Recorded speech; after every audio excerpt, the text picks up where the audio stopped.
안녕하세요. 저는 평소 사연 열차를 즐겨 듣는 애청자입니다. 평소 사연을 즐겨 들으며 저의 이혼을 떠올리곤 했는데요. 사연을 듣다 보면 정말 별의별 사연들이 다 있더라고요. 어떤 사연은 정말 현실에서 저런 일이 다 있단 말이야? 하며 놀라움을 금치 못하며 듣곤 했는데 생각해보니 제 사연도 참 별의별 사연이더라고요. 저의 이혼 사실을 아는 사람들이 간혹 이혼 사유를 물어오면 성격 차이라고 했었어요. 차마 입 밖으로 꺼내기도 싫을 뿐더러 믿지도 못할 것 같아서요. 그렇게 꼭꼭 숨겨뒀던 이혼 이야기를 오늘 풀어보려고 합니다. 저와 남편은 3년 동안 연애를 하고 자연스럽게 결혼까지 이어진 부부였어요. 남편에겐 형이 있었는데 시숙 역시 결혼을 한 상태였죠. 형님 되는 사람은 시숙과 10살이나 차이 나는 부부였어요. 그렇다 보니 형님은 저보다도 4살이나 어렸고 처음엔 그런 형님에게 형님 소리가 안 나와서 고생했던 기억이 있네요. 하지만 그것도 잠깐이었어요. 입에 붙으니 그 형님 소리도 곧잘 나오고 집안 행사 때 빼곤 마주칠 일도 거의 없어 형님으로 모시는 것에 대해서는 별로 반감 같은 건 없었어요. 그러던 어느 날 퇴근하고 돌아온 남편이 유난히 기분이 좋더라고요. 여보, 오늘 기분 좋아 보인다. 회사에서 좋은 일 있었어? 응? 아니, 들어오는 길에 형한테 연락이 왔는데 우리 집 근처로 이사 온다네. 걸어서 5분 거리 정도에 있는 땡땡 아파트 있잖아. 아, 거기? 그런데 갑자기 이사는 왜? 내년에 기훈이 초등학교 들어가잖아. 학군 때문에 이사한다나 봐. 아, 그렇구나. 어찌됐든 당신은 좋겠네. 틈만 나면 조카 보고 싶다고 노래를 부르더니. 앞으로는 지금보단 자주 볼 수 있겠다. 남편은 기뻐했고 전 대수롭지 않게 생각했어요. 형님네가 이사를 오든 말든 제가 관여할 바도 아니고 저에게 해가 될 것도 아니었으니까요. 그냥 그런가 보다 했어요. 하지만 정말 예상도 못했던 일이 생겨나더라고요. 저는 그 당시 임신 준비를 하기 위해 일을 쉬고 있었어요. 직업 특성상 외근도 많을 뿐더러 무거운 물건을 자주 들어야 하는 일이라 아무래도 임신 준비를 하며 일을 병행하기엔 힘들겠다는 생각이 들었기 때문이었어요. 그렇게 일을 쉬는 와중 형님의 취업 소식이 들려왔고 무리해서 이사를 했다는 걸 잘 알던 터라 잘된 일이라고 생각했어요. 그런데 어느 날 갑자기 형님에게서 전화가 오는 것이 아니겠어요? 생전 따로 연락도 없었고 왕래도 없던 형님이 대뜸 전화가 오니 의아하긴 했지만 그렇다고 무시할 수도 없었기에 전화를 받게 되었어요. 그것이 충격적인 사건의 시작이라는 건 꿈에도 모르고 말이죠. 동서, 집이에요? 네, 형님. 집인데 왜 그러세요? 아, 그럼 나 부탁 하나만 들어주면 안 될까요? 부탁이요? 네, 사실은 우리 기훈이가 유치원에서 다쳤다고 연락이 왔는데 나도 그렇고 애 아빠도 그렇고 지금 도저히 나갈 수가 없는 상황이라서요. 정말 미안한데 동서가 좀 가주면 안 될까요? 선생님 말씀으로는 얼굴을 다쳤다는데 이야기만 들어서는 어떤지 알 수 없어서요. 아, 네, 알겠어요. 그럼 기훈이 유치원 어딘지 문자로 좀 남겨주세요. 지금 바로 준비해서 가볼게요. 그렇게 전화를 끊은 후 저는 서둘러 옷까지만 챙겨 입고 유치원으로 향했어요. 다른 것도 아닌 아이가 다쳤다고 하니 저도 걱정이 되더라고요. 유치원에 도착하니 조카의 이마에서 피가 살짝 나고 있더라고요. 이야기를 들어보니 친구가 던진 장난감에 이마가 찍혀버렸고 심한 상처는 아닌 듯하지만 피가 나니 일단 연락드린 거라고 하더라고요. 전 일단 알겠다고 말하고 조카를 데리고 병원으로 갔어요. 제가 보기에도 상처가 심하지 않았고 일단 내과를 데리고 가보고 안 되겠다 싶으면 성형외과든 피부과든 가보려고 했죠. 조카의 상처를 꼼꼼히 살펴봐 주신 의사 선생님은 심한 상처는 아니니 안심하라고 말하셨어요.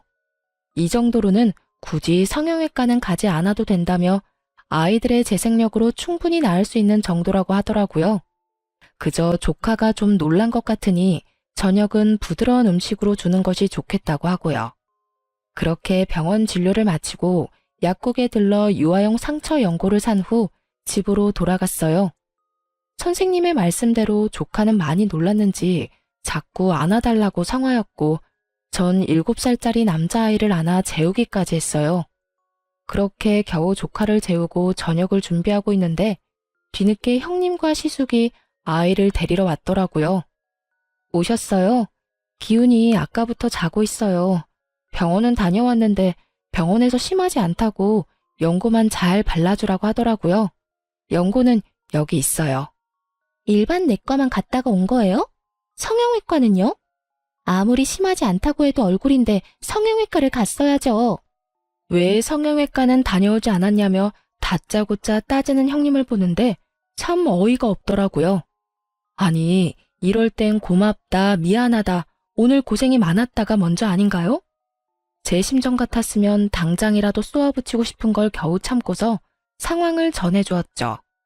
그게 의사 선생님이 상처가 심하지 않다고 굳이 성형외과나 피부과는 가지 않아도 된다고 하더라고요. 애들 재생력이 생각보다 좋아서 이 정도 상처는 충분히 자연 치유가 가능하다고요. 그래서 그냥 집으로 왔어요. 기훈이도 워낙 칭얼거리기도 하고 집에 와서도 많이 놀랐는지 계속 안아달라고 해서 안아재우기도 했고요. 이 정도 설명이면 알아들었겠지 했는데 형님은 제 말을 전혀 알아듣지 못한 눈치더라고요. 아니, 아예 들을 생각이 없는 사람처럼 보이더군요. 제 말이 끝나자마자 개거품을 물고 따지기 시작했으니까요. 몰라요, 몰라. 아무리 그래도 이마가 찍혀서 피까지 났는데 일반 내과가 뭐예요, 일반 내과가. 내가 전화로 그렇게까지 부탁했는데 정말 너무한 거 아니에요? 그래요, 재수씨. 이번 일은 저도 재수씨한테 좀 섭섭하네요. 형님에 이어 시숙까지 저에게 따지고 드는데 정말 억울해서 돌아버리겠더라고요. 이러려고 시간 내서 부탁을 들어준 것이 아닌데 짜증도 나고요. 그래서 전 더는 참지 않기로 했고 한마디 쏘아 붙여주었죠. 아니, 기껏 부탁해서 도와줬더니 고맙다는 말은커녕 이런 식으로 사람 몰아붙이는 거 아니죠. 더는 할 말도 없고 듣고 싶은 말도 없어서 그러는데 이제 돌아가 주실래요? 뭐요? 동서 진짜 너무하네. 지금 사과받아야 할 사람이 누군데? 자기 자식 아니라고 대충 병원이나 데리고 가놓고 내 입에서 고맙다는 말을 기대하는 거예요? 정말 해도 해도 너무하네. 혹시라도 우리 아들 이마에 흉이라도 지는 날엔 동서가 다 책임져야 할 거예요. 알겠어요? 그렇게 흉터가 걱정이면 이러고 있을 시간에 성형외과에 데리고 가면 되지. 왜 엄한 사람한테 책임 전가를 해요? 지금이라도 데리고 가요. 야간 진료하는 데 많다고요. 저의 고함에 두 사람은 조카를 데리고 돌아가 버렸고 남편은 끝까지 아무 말도 없더군요. 정말 너무나도 어이가 없었어요. 시숙은 형님 편을 든다고 바쁜데 남편은 강 건너 불구경하듯 지켜만 보고 있었으니까요. 당신은 왜 아무 말도 안 해? 이럴 땐 내 편을 들어줘야지. 내가 굳이 편 들고 말고 할 게 없던데. 뭐? 혼자서 충분히 잘 싸우는데 내가 왜 나서. 괜히 나까지 나서면 큰 싸움 나지. 이 어이없는 남편의 말을 듣고 있는데 남편과 입씨름할 전이마저 상실되는 기분이더라고요. 길게 말해봤자 제 입만 아플 것 같아 다음부턴 이런 일이 있다면 가만히 있지만 말고 나서달라는 당부와 함께 일단락시켰어요. 그런 일이 있고 난 후 염치라는 게 있는 사람이라면 다시 도움을 청하는 일이 없어야 할 텐데 형님은 염치도 양심도 없는지 줄기차게 연락이 오더라고요. 동서, 오늘 우리 기훈이 좀 데리고 와주면 안 될까요? 동서, 정말 급해서 그러는데 우리 기훈이 좀 잠시 봐주면 안 될까? 등등. 그야말로 기가 막히는 부탁에 저는 칼같이 안 된다고 했습니다. 조카 잠시 봐주는 거? 유치원에 데리러 가는 거? 힘든 일 아니에요. 버겁다고 하더라도 피치 못할 사정이 있으면 가족끼리 충분히 해줄 수 있는 일이라고 생각해요. 하지만 지난번 사건 이후 여전히 고맙다는 말만 아니라 미안하다는 말도 없었고 저도 기분이 많이 상해 있는 상태였죠. 거기에다 배려를 고마워할 줄 모르는 인간에게 더 베풀고 싶지도 않았고요. 계속되는 거부에 한동안 형님은 연락이 없었고, 더는 그런 부탁을 하는 일은 없을 거라고 생각했는데, 더 어이없는 상황이 저를 기다리고 있더군요. 그날은 유난히 남편에게 연락이 많이 온 날이었어요. 할 말이 딱히 있어 보이지는 않는데 집이냐고 계속 묻더라고요. 여보, 집이야? 아직 집이지? 집이지. 아까부터 왜 계속 집이냐고 물어? 아니, 그냥 오늘 약속 없지? 없다니까. 도대체 몇 번을 물어? 왜? 무슨 일 있어? 집에 택배 올 거 있어? 아니, 그런 건 아닌데 오늘은 집에 꼭 있어줘. 이런 식으로요. 저는 나갈 곳도 없긴 했지만 혹시나 하는 마음에 집 밖으로 나가지 않고 있었고, 그렇게 집에서 쉬고 있는데 모르는 번호로 전화가 오더라고요. 모르는 번호는 받지 않던 터라 그 전화 역시 받지 않았고, 전화가 끊기는가 싶더니 그 번호로 문자가 오더군요. 의아한 마음에 문자를 확인했고, 그 전화번호의 주인공은 다름 아닌 조카 유치원의 선생님이었어요. 집 앞에 하원 차량이 도착했으니 빨리 나와달라는 연락이더군요. 다른 아이들도 함께 기다리고 있으니 서둘러 달라는 말과 함께요. 이게 도대체 무슨 상황인가 싶더군요. 문자를 잘못 보냈다고 생각하기엔 조카의 이름이 맞았고, 도착했다며 함께 보내온 사진이 저희 집 앞이 확실했기에 불이 나게 집 앞으로 나갔어요. 그곳엔 유치원 버스 앞에 서 있는 조카가 있었고, 일단 조카를 맞이하긴 했지만 그 모든 상황이 참 당황스럽더라고요. 상황 파악이 되지 않은 저는 이게 어떻게 된 일인지 선생님께 물었어요. 저기 선생님, 기훈이가 왜 여기서 내리는 걸까요? 전달 못 받으셨어요? 기훈이 어머님께서 앞으로 기훈이 여기서 내리면 된다고 하셨는데요. 기훈이 삼촌 집이라고 하던데 아닌가요? 아, 맞긴 한데 전달받은 게 없어서요. 일단 알겠습니다. 그 순간 딱 한 가지는 알겠더군요. 다른 건 몰라도 남편 역시 이 일에 개입이 되었다는 사실을요. 남편의 도움 없이는 이루어질 수 없는 작전일 뿐만 아니라 온종일 남편이 전화를 해댔으니 틀림없이 남편이 스파이 짓을 했음이 분명했어요. 저는 끓어오르는 화를 누르며 일단 조카를 데리고 집으로 들어갔어요. 말이야 바른말이라고 아이에게 죄는 없으니까요. 그렇게 전 조카의 간식과 저녁까지 챙겨 먹이며 형님과 시숙을 기다렸어요. 하지만 9시가 넘는 시간까지 두 사람은 연락 한 통 없이 오지 않더라고요. 물론 제 전화를 받지도 않고요. 저의 분노는 극에 달해갔고 10시가 다 되어갈 때 술에 취한 남편이 들어오는군요. 비틀거리는 꼴을 보고 있는데 정말 화가 머리끝까지 치솟아 노발대발하며 남편에게 물었어요. 도대체 이게 무슨 일이야? 왜 이제 와? 내가 얼마나 황당했는지 알아? 뭐가? 왜? 무슨 일 있어? 몰라서 물어? 기훈이가 왜 우리 집 앞에서 유치원 차를 내려? 그것도 나하고는 한마디 상의도 없이. 내가 오늘 얼마나 어이없었는 줄 알아? 아, 그게 형수가 전화와서 우리 집 앞에서 하원하면 안 되냐고 부탁하길래 알겠다고 했어. 당신도 집에서 쉬니까 그 정도는 괜찮을 것 같아서. 태연한 얼굴과 말투로 저렇게 말하는데 정말 그 순간에 얼굴을 확 다 긁어버리고 싶더라고요. 그것이 끝이 아니었어요. 더 황당한 말이 남편의 입에서 나오고 있더군요. 아, 그리고 형이랑 형수 3박 4일로 여행 갔다 온다고 하더라. 애 낳고 처음으로 가는 여행이라고 해서 기훈이 우리가 봐줄 테니까 잘 다녀오라고 했어. 그러니까 그런 줄 알고 있으면 돼. 그건 부탁도 설득도 아닌 통보였어요. 그 엄청난 일을 통보로 끝내버린 남편은 쓰러지듯 잠이 들어버렸고, 술에 잔뜩 취해 대화가 되지 않는 남편에게 화를 내봤자 소용이 없는 짓이었고, 그렇게 저는 팔자에도 없던 독박 육아가 시작되었습니다. 육아라곤 해보지 못한 저에게 7살짜리 남자아이를 돌보는 것은 고난의 연속이었고, 날마다 엄마를 찾으며 힘들어하는 조카에게도 힘든 시간이었어요. 남편은 날마다 술에 취해서 들어왔고, 전 그야말로 분노의 날들을 보내고 있었어요. 상황이 그렇게 되자 몸은 일할 때보다 힘들었고 스트레스 또한 그 어느 때보다 심하게 받고 있었죠.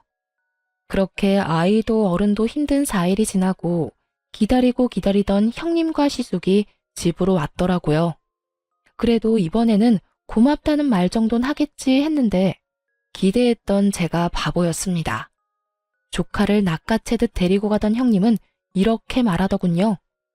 아, 진짜. 기운이 살 빠진 것 같아. 얼마나 눈치 주고 못 먹였으면 4일밖에 안 지났는데 애가 살이 다 빠졌대? 이렇게 말하곤 대꾸할 틈도 없이 가버리는데 정말 뭐 저런 것들이 다 있나 싶었죠. 그리고 그들의 그 뻔뻔한 뒤통수를 보고 저는 결심했어요. 복직하기로요. 여전히 입을 다물고 있는 남편에게 오만 정이 떨어져 버렸고 그랬기에 임신 준비는 하고 싶지 않았어요.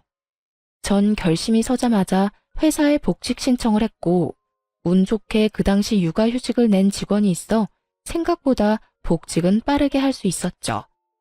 저는 저번에 남편이 그랬듯이 똑같이 통보를 해주었습니다.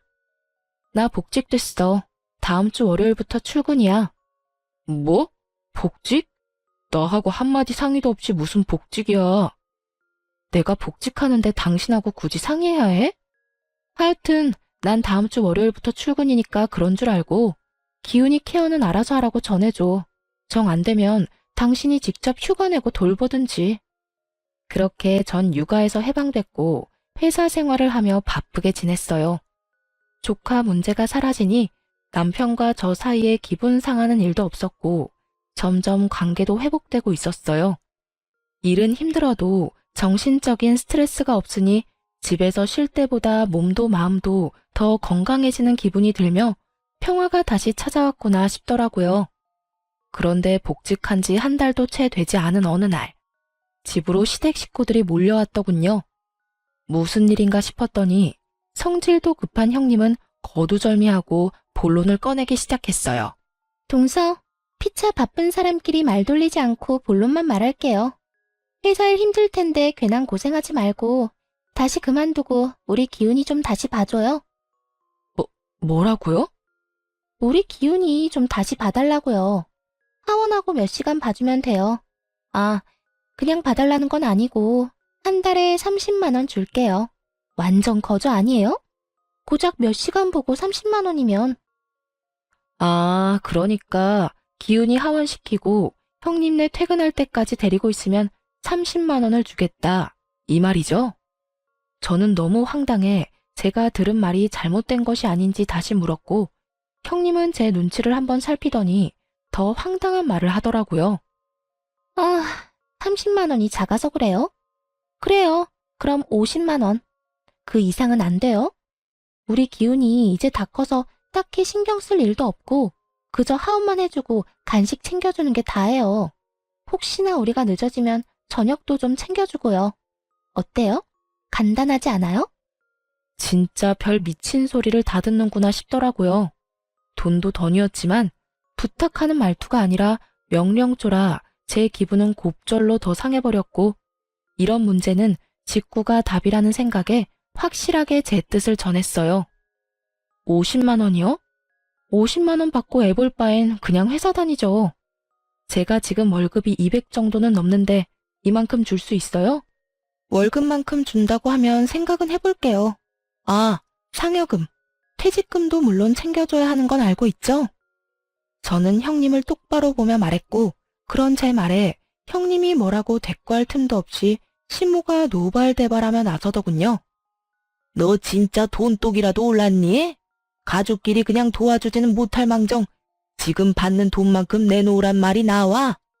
나 같으면 50만 원 받고 기훈이 3, 4시간 봐달라고 하면 두 팔 벌려 봐줄 거다. 그건 뭐가 힘들다고 그리 야속하게 굴어?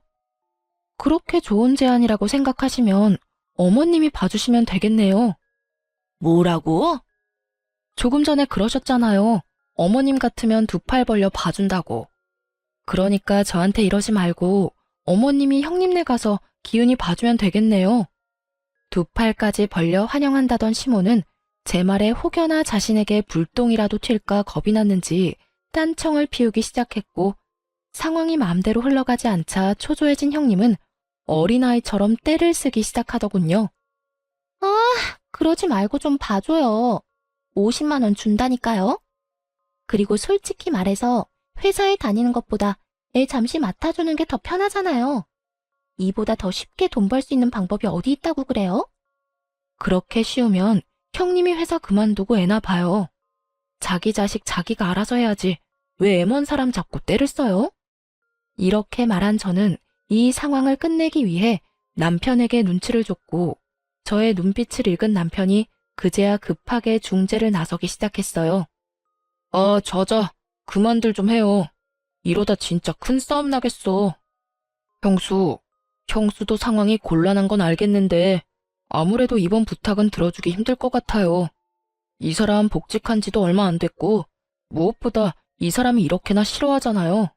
그러니까 다른 방법을 찾아보기로 하고 오늘은 이만 다들 돌아가 주세요. 다음에 다시 이야기하는 게 좋을 것 같네요. 남편은 꽤 단호하게 말하며 시댁 식구들을 내쫓다시피 하며 보내버렸고 이젠 더는 분란이 일어나는 일은 없겠지 했습니다. 이렇게까지 했는데 더는 조카 이야기를 저에게 꺼낼 리가 없을 테고 조카 일만 아니라면 형님네와 부딪히는 일은 없을 거라 생각했으니까요. 하지만 그건 저의 크나큰 착각이었고 조카 일보다 더 경악스러운 일이 저에게 일어나고야 말았어요. 그날은 다름 아닌 친정엄마의 생신이었고 늘 그랬듯이 남편과 함께 엄마를 만나기 위해 집을 나서려는 순간이었어요. 그런데 남편에게 전화가 한 통 오더라고요. 왜? 무슨 일 있어? 그게 회사에 급한 일이 생겨서 지금 가봐야 할 것 같아. 어떡하지? 어떡하긴 하는 수 없지. 얼른 가봐. 미안해. 장모님께도 죄송하다고 전해주고. 그렇게 남편은 떠나버리고 섭섭한 마음이 들긴 했지만 남편의 얼굴이 심상치 않기도 했고 무엇보다 회사 일이 그렇다는데 제가 뭐라고 하겠어요? 가라고 하는 수밖에요. 사정을 전해들은 엄마는 괜찮다며 별 수 없다고는 하셨지만 내심 섭섭해 보여 제 마음이 좋지 않더라고요. 아빠는 돌아가셨고 저는 외동이었던 터라 남편이 있고 없고의 차이가 컸거든요. 그렇게 식사가 끝나고 엄마가 소화되지 않는다며 걷고 싶다고 했고 전 남편과 함께 갔던 유명한 산책공원이 떠올라 그곳으로 엄마를 모시고 갔어요. 산책로도 잘 돼 있고 풍경도 좋아서 모시고 간 것이었죠. 한참 그렇게 걷고 있는데 어디선가 익숙한 목소리가 들려왔고 뒤를 돌아보니 그곳엔 남편과 형님, 조카가 웃으며 함께 있더군요. 모르는 사람이 본다면 행복한 가족의 모습 그 자체였어요. 제가 발견한 남편을 엄마가 발견하지 못했을 리 없었고 엄마는 제 눈치를 살피더니 이야기를 나눠보라고 하며 먼저 집으로 가겠다고 하더군요. 그렇게 엄마가 먼저 떠나고 그런 엄마의 모습에서 더 큰 분노를 느낀 전 남편에게 다가갔어요. 당신 여기서 뭐해? 이게 급한 일이야? 여기가 회사냐고. 저는 분노로 목소리마저 떨려왔고 그런 저를 발견한 남편의 얼굴이 사색이 되어버리더군요. 그리고 그 입에서 나온 말들은 정말이지 가관이었어요. 아니 그게 사실은 오늘 기훈이가 산책이 꼭 가고 싶다고 나가서 좀 놀고 싶다고 했다는데 형은 어제 늦게까지 회식해서 아직 자고 있다고 해서 형수가 혼자 기훈이를 어떻게 감당해. 그래도 남자 한 명이 있어야 사내 녀석을 감당하지. 그래서 당신한텐 미안하지만 기훈이랑 시간 보내게 됐어. 미안해 정말. 전 정말 어이가 없더라고요. 애 아빠가 없는 것도 아니고 술에 취해 자든 피곤해서 자든 애 아빠는 집에 버젓이 있는데 왜 남편이 나서서 이러는 건지도 이해가 되지 않았고 엄마 생신이란 걸 뻔히 알면서도 남편에게 이런 부탁이나 하는 형님 역시 이해가 되지 않더군요. 그게 말이나 되는 소리야? 다른 날도 아니고 우리 엄마 생신인데 당신이 어떻게 이럴 수 있어? 그것도 나한테 거짓말까지 하면서 말이야. 미안해. 그런데 나도 어쩔 수 없었어. 그러니까 당신이 이해 좀 해줘. 미안해. 제가 어떤 말을 하든 남편은 그저 어쩔 수 없었다며 이해해달라는 말만 기계적으로 반복하더라고요. 더는 대화가 불가능한 상황이었어요. 주변 시선들도 있고 남편은 계속 같은 말만 반복하는데 제가 거기에서 무슨 말을 더 하겠어요? 일단 집에 가서 이야기해. 바로 따라와. 알겠어? 나 평수랑 기훈이 좀 데려다 주고 바로 집으로 갈게. 마지막까지 정말 기가 막히더군요. 그 순간 정말 이혼하자는 말이 입가에 맴돌았지만 일단 알겠다고 하고 차로 먼저 돌아왔어요. 흥분된 마음을 진정시키며 출발하려는데 아무래도 이상한 기분이 들더군요. 여자의 촉이 이대로 가면 안 된다고 알리고 있었고 전 공용 주차장에서 멀지 않은 곳에서 차를 세워놓고 조용히 기다렸어요. 이윽고 주차장으로 걸어오는 세 사람을 발견한 순간 전 정말 제 눈을 의심했습니다. 남편의 한 손은 잠이 든 조카를 안고 있었고 한 손은 형님의 손을 잡고 있더군요. 그 장면을 보는데 정말 피눈물이 난다는 심정이 무엇인지 알겠더라고요. 저는 피눈물이 날 것만 같은데 두 사람은 뭐가 좋은지 시시덕거리며 걸어오는 모습에 저는 깊은 분노를 느꼈어요. 떨리는 두 손을 겨우 진정시키며 급히 두 사람의 모습을 휴대전화 카메라에 담았어요. 당장이라도 두 연놈의 머리채를 다 잡아뜯고 싶은 걸 얼마나 참았는지 모릅니다. 이가 다 갈리더라고요. 그냥 다른 여자와 외도를 저지른다고 해도 눈이 돌 것만 같은데 어떻게 다른 사람도 아닌 형수와 저런 짓을 할 수가 있는 것인지 제 상식선에선 도저히 이해되지 않더군요. 아니, 이해할 생각도 없었어요. 더는 지켜보고 있긴 힘든 광경을 뒤로한 채 집으로 돌아왔고 바로 근처 흥신소를 알아보고 사람을 붙였죠. 상간녀와 조카를 집에만 데려다주고 오겠다던 남편은 저녁이 다 되어서야 돌아왔고 왜 그제야 돌아왔는지 묻지 않아도 뻔했기에 아무 말도 하지 않고 있었어요. 자칫 입을 열었다간 제 입에서 무슨 말이 나올지 알 수 없는 일이었고 전 사실 파악을 제대로 한 뒤 이혼을 이야기해도 하고 싶었거든요. 그렇게 제가 아무 말도 하지 않고 있자 남편 스스로 제 눈치를 살피며 변명을 해대기 시작하더군요. 여보, 미안해. 평수랑 기훈이 데려다주고 바로 오려고 했는데 기훈이가 배가 너무 고프다고 해서 밥만 좀 사주고 오느라 늦었어. 미안해. 화 많이 났어? 괜찮아. 오는 길에 화도 좀 가라앉았고 피곤할 텐데 얼른 씻고 쉬어.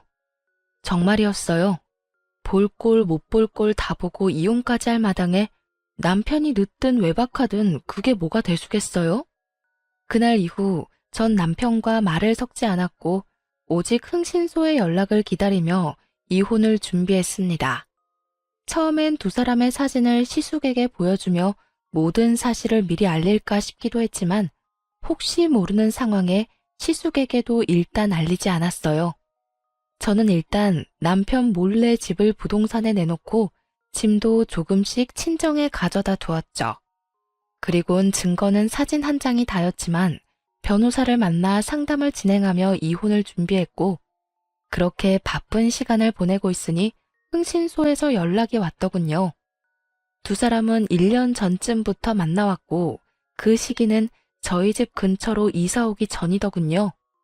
평소 대부분 칼퇴근을 하던 남편이었던지라 도대체 언제 만나나 싶었더니 주로 점심시간에 만나 시간을 보내고 있었더군요. 그 짧은 시간에 할 건 다 하고 다니는 꼴을 보니 참 대단하다 싶었어요. 이보다 더 놀라운 사실은 형님에게 다른 남자가 또 있다는 사실이었어요. 무슨 연유인지는 모르나 형님은 그 남자에게 돈을 퍼다 주고 있었고 그 돈 중엔 당연하게 제 남편 돈도 있었죠. 남편은 상간녀에게 돈을 주고 상간녀는 그 남자에게 돈을 주고 그야말로 완벽한 먹이 사슬의 모습 아닌가요? 전 모든 증거를 챙겨 시숙을 만났고 혹시나 모르는 심정으로 남편의 칫솔까지 챙겨 시숙에게 건넸어요. 재수씨, 이게 다 뭔가요? 어떻게 말씀드려야 하나 고민 많이 했는데요. 아무래도 이런 문제는 빙빙 돌리는 것보다 직구가 답인 것 같아 그냥 말씀드릴게요. 형님이랑 제 남편 두 사람 만나고 있어요. 가족끼리 서로 돕자고 만나는 게 아니라 외도를 저지르고 있다고요. 그게 사실인가요? 네, 우연히 두 사람이 있는 걸 봤고 사람까지 붙여 알아봤어요. 증거들은 방금 드린 봉투 안에 다 들어있고요. 시기적으로 봤을 때 가능성은 희박하긴 하지만 만에 하나라도 모르는 일이니 남편 칫솔도 챙겨왔어요. 이거 가지고 유전자 검사해보세요. 아주버님도 해보시고요. 아무래도 기훈이 아주버님 아들 아닌 것 같거든요. 시숙은 처음에 충격에 빠진 듯 하더니 이내 저에게 조금만 기다려달라고 하더라고요. 유전자 검사 결과가 나오면 그때 한 번에 다 터트리자고 했고 저 역시 그 의견에 동의했어요. 그렇게 시숙과 전 유전자 검사 결과를 기다렸죠. 그 결과는 정말 참담했어요. 유전자 검사 결과 시숙도 남편도 조카의 친부가 아니었습니다. 친부는 따로 있던 것이었고 발칙한 형님은 이 사실을 감쪽같이 숨기고 있었던 것이죠. 결과지를 받아든 시숙은 동생 역시 친부가 아니라는 사실에 안도하면서도 그 사실에 안도하는 자기 자신이 한심한지 허탈한 웃음을 보이더라고요. 저 역시 마찬가지였어요. 그래도 한때나마 사랑했던 인간이 그 정도 쓰레기는 아니라는 사실이 안심되었고 그 안심하는 저 자신이 죽도록 한심하더군요. 그러면서 한편으로 형님이 참 대단하다는 생각이 들더군요. 핏줄까지 속이며 남편을 농락하며 사는 것도 모자라 그런 남편의 동생까지 유혹해 외도를 저지르며 돈까지 빼내고 있었으니 참 대단한 여자 아닌가요? 그렇게 한참 저희는 말이 없었고 이내 시숙은 굳은 표정으로 모든 식구를 시댁으로 불러 모아 남편과 형님의 관계를 밝혔습니다. 아버지, 어머니, 이 녀석이랑 제 집사람 알고 보니 몰래 만나고 있더라고요. 네, 지금 설마 하며 생각하시는 그런 관계 맞아요. 두 사람 외도를 저지르고 있었어요. 뭐? 이게 다 무슨 소리야? 너 지금 꿈꾸니? 악몽 꿨어? 꿈이 아니라 현실이에요, 어머니. 갑자기 애 핑계 대면서 이사를 하자고 그렇게 조르더니 다 이유가 있었더라고요. 알아보니 두 사람 그쯤부터 만나기 시작했고 갈 때까지 간 관계였어요. 그게 사실이야? 그 말이 모두 사실인 거야? 시무는 남편과 상간녀를 향해 물었고 두 사람은 고개를 숙인 채 아무 말도 못하더군요. 그런 상황을 지켜보던 전 증거를 시모에게 주며 말했어요. 어머님, 사실이에요. 제가 우연히 두 사람이 외도를 저지르는 광경을 목격했어요. 증거는 여기 있고 아주버님 말처럼 하루 이틀 만난 충동적이고 가벼운 사이는 아니더라고요. 지금 그 말들을 우리더러 믿으란 말이야? 이 무슨 말도 안 되는... 증거까지 들이밀며 사실을 밝히자 남편과 상간녀의 얼굴이 새파랗게 질려갔고 무슨 말도 안 되는 소리냐고 하던 시모는 증거를 살펴보더니 누가 말릴 새도 없이 상간녀의 머리채를 잡고 휘둘러 버리더군요. 이 인연이 감히 네가 우리 가족을 농락해? 내 아들들을 네가 뭔데 가지고 놀아? 이 버러지 같은 년이 감히... 어머님, 제 말 좀 들어봐 주세요. 아니에요. 아니라고요. 아니긴 뭐가 아니야. 이렇게 버젓이 증거가 있는데 네가 다른 사람도 아니고 내 아들 둘을 농락해? 이 더러운 년 언제까지 속이려고 했어? 언제까지 속일 수 있을 거라 생각했어? 다 오해예요. 다 오해라고요. 뭐? 오해? 넌 눈이 없어? 이렇게나 증거가 명백한데 오해? 내 인연 오늘이 네 제삿날이다. 형님은 소리를 지르며 시모에게 당하고 있었고 그런 모습을 지켜보던 남편이 시모를 저지하고 나서더니 그래도 자기 내연녀라고 온몸으로 보호하고 나서더군요. 어머니, 이 사람한테 그러지 마세요. 제가 먼저 좋아했어요. 제가 먼저 만나고 싶다고 했다고요. 어쩌면 그 입에서 나오는 한마디 한마디가 그리도 주옥 같은지 그 눈물겨운 사랑을 응원해주고 싶은 심정이더군요. 그런 남편을 바라보는 저와 시숙은 그저 어이가 없었고 그 뒤로 흘러나오는 남편의 말은 더욱 주옥 같았습니다. 난 가족들하고 연을 끊는 한이 있어도 이 사람이랑 같이 살 거야. 나 이 사람 많이 사랑해. 이 사람 없으면 나 못 산다고. 그러니까 집에서 내쫓든 말든 알아서 하세요. 난 무슨 일이 있어도 이 사람이랑 같이 살 거야. 미친 소리를 하는 남편의 뺨을 시숙이 보란 듯이 날려버렸어요. 네가 어떻게 나한테 이럴 수가 있어? 잘못했다고 싹싹 빌지는 못할 망정. 뭐? 사랑? 같이 살고 싶어? 네가 어떻게 나한테 이럴 수가 있어? 가족보다 여자다. 이거야 지금? 형, 미안해. 그런데 나 진짜 저 사람 사랑해. 나도 이러면 안 되는 걸 잘 알면서도 어쩔 수가 없었어. 미안, 형. 기훈이는 내가 잘 키울게. 미안해, 정말. 파렴치한 남편의 언행에 시모는 바닥을 내리치며 대성통곡을 하기 시작했고, 시부는 말없이 남편과 상간녀를 노려봤어요. 시숙과 저 역시 말이 없었고, 그 무거운 정막을 깬 건 다름 아닌 형님이었어요. 자신이 계획한 미래에 남편은 없었던 건지 자신의 앞을 막은 남편을 밀치곤 이렇게 말하더군요. 그게 도대체 무슨 말이야? 누가 너랑 산대? 우린 그냥 만난 것뿐이야. 난 너랑 살 생각 전혀 없다고. 뭐? 자기야, 지금 그게 무슨 말이야. 나 사랑한다고 했잖아. 언젠가는 나랑 살 거라며. 그 말들 다 거짓말이었어? 내가 언제 그런 말을 했어? 난 그런 말 한 적 없어. 당신 지금 가족들 시선 때문에 그래? 그런 거라면 걱정하지 마. 내가 다 알아서 할 테니까. 그러니까 이제 우리 행복하게 잘 살자. 응? 난 너랑 살 생각 없다니까. 이거 왜 이래? 이거 나. 남편은 끝까지 형님의 손을 붙잡고 매달렸지만 그런 남편의 손을 뿌리친 형님이 시숙의 앞에 무릎을 꿇고 앉아 빌기 시작하더라고요. 사랑과 전쟁 같은 막장 드라마가 다른 곳도 아닌 제 눈앞에서 펼쳐지고 있더군요. 여보, 정말 아니야. 당신이 생각하는 그런 관계 아니라고. 물론 몇 번 따로 만난 적은 있었어. 그런데 그런 관계는 정말 아니야. 나 좀 믿어줘. 나 당신 사랑하는 거 당신이 더 잘 알잖아. 손이 발이 되게 비는 상간녀의 머릿속이 훤히 보이더라고요. 남편과 제가 사는 집은 제 명의의 집이었고 그간 남편놈은 버는 족족 생활비를 제외한 모든 돈을 저 상간녀에게 다 가져다 주었으니 그 통장 사정이야 뻔한 일이었어요. 이 모든 사정을 누구보다 훤히 꿰뚫고 있는 상간녀는 자신에게 매달리는 남편은 뿌리치고 시숙에게 매달리기 시작한 것이었어요. 시숙 역시 이런 상황을 모를 리 없었고 조소를 띄우며 이렇게 말하더군요. 네가 이렇게 빌어도 난 너 같은 여자랑 살 생각 없어. 무조건 이혼할 거니까 그런 줄 알고 네 애아빠한테나 가서 잘 살아. 가족끼리 오손도손 살면 되겠네. 새파랗게 질렸던 상간녀의 얼굴은 시숙의 2차 폭로로 인해 사색이 되어버렸고 반사적으로 시치미를 떼기 시작하더군요. 그게 무슨 말이야? 애아빠라니. 우리 기훈이 아빠는 당신이잖아.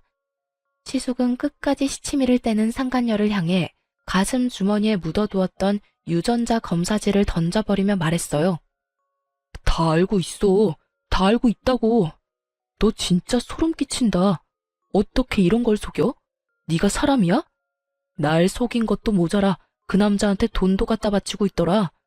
네가 저 자식이랑 그렇고 그런 사이란 것도 알아냈는데 내가 이건 모를 거라 생각했어? 여보, 내가 그 남자한테 돈을 준 건 맞는데 그건 다 그 남자가 계속 협박을 해서 그런 거야. 돈을 주지 않으면 모든 사실을 당신한테 다 말한다고 해서 나도 우리 가정을 지키기 위해서 그랬던 거라고. 정말이야.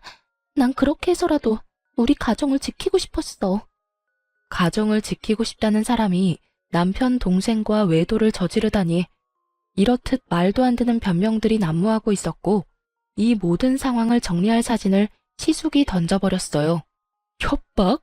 어쩔 수가 없었어? 넌 이게 어쩔 수 없는 사람의 표정이야? 마지막 사진은 다름 아닌 형님과 그 내연남과의 사진으로 두 사람이 다정하게 팔짱을 끼고 있는 사진이었어요. 상간녀는 더는 할 말이 없는지 그저 용서해달라는 똑같은 말만 되풀이했고 시숙은 그런 상간녀를 끌어다 쫓아내려고 했죠. 그러니 미쳐버린 상간녀가 이번에는 저에게 미친 소리를 하기 시작하더군요. 이게 다 니년 때문이야. 니년 때문이라고. 다 알았으면 조용히 입 다물고 있을 것이지 왜 입을 놀리고 다녀? 왜 다 알려서 이 사단을 만드냐고. 책임져. 책임지라고. 눈이 반쯤 돌아버린 상간녀는 저의 멱살을 잡고 흔들며 고함을 질렀고 전 그 손을 빠르게 뿌리치고 뺨을 날려버렸습니다. 너 진짜 미쳤구나. 상황 판단이 안 돼? 네가 저지른 짓이 얼마나 파렴치한 짓인지 잘 모르겠어. 어디서 누구 멱살을 잡고 미친 소리를 짓거려. 네가 뭔데? 네가 뭔데 날 때려? 네가 뭔데? 상간녀는 눈물을 머금고 또 소리를 질렀고 전 다시 뺨을 후려쳤어요. 정신 차려. 네가 이렇게 미친년처럼 소리를 지른다고 해도 달라질 건 없어. 그리고 상대를 봐가면서 소리를 질러야지. 어디서 감히 상간녀 주제에 당당하게 고개까지 쳐들고 고함을 질러? 입 못 다물어? 제 말에 상간녀는 저를 죽일 듯이 노려봤고 남편은 자리에 주저앉은 채 멍하니 모든 상황을 지켜만 보고 있더라고요. 전 그런 남편에게 다가가 최후의 통첩을 날렸어요. 우리도 이혼하자. 난 이제 너 같은 인간이랑 살 생각 전혀 없어. 저는 이혼을 통보했고 그제야 정신을 차린 남편이 저를 보며 빌기 시작하더군요. 여보, 이혼이라니. 당신도 다 들었잖아. 다 내가 저 여자한테 속은 거야. 이런 말 같지도 않은 말을 변명이라고 하고 있는 머저리 놈을 보고 있자니 정말 어이가 없어 헛웃음이 다 나더라고요. 넌 지금 그걸 변명이라고 하니? 변명이 아니라 사실이야. 이제 모든 사실도 알았고 정신 차릴게. 앞으로 정신 차리고 가정에만 충실할 거야. 내가 진짜 어이가 없어서 웃음이 다 나네. 야, 네가 앞으로 정신 차리고 가정에 충실히 한다고 하면 내가 널 받아줘야 해? 아, 이제 내 남편이 정신 차린다고 하니까 한 번 더 믿어주자. 이럴 줄 알았냐고. 넌 내가 우스워? 네가 그냥 아무 상관없는 여자 만났다고 해도 네 사실을 찢어버리고 싶은 심정인데 다른 사람도 아닌 형수랑 그딴 짓을 하고 다녔다고? 나 이제 너 보면 헛구역질이 나려고 그래. 너랑 이렇게 같은 공간에서 있다는 것만으로도 온몸에 소름이 끼친다고. 알아?